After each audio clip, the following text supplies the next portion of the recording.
Allahu Ekber, Allahu Ekber. మన వాళ్ళు ఈ దేశాన్ని వందల ఏళ్లు గొప్పగా పాలించారు. తాజ్ మహల్ కట్టింది మనమే, చార్మినార్ కి కట్టింది మనమే. అప్పుడు నవాబుల్లా బతికిన మనం ఇప్పుడు బికారులా బతుకుతున్నాం.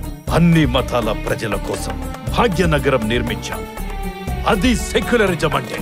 ఎక్కడ ఏం జరిగినా టెర్రరిస్టులమంటూ మనల్కి జైల్లో పెట్టి చిత్రహింసలు పెడుతున్నారు. ఈ దేశం వాళ్ళకి ఎంతో, మనకి అంతే. ఇక్కడే పుట్టాం, ఇక్కడే పెరిగాం, ఇక్కడే చస్తాం. ఈ దేశం కోసం ప్రాణాలిమ్మంటారా? ఇస్తాం.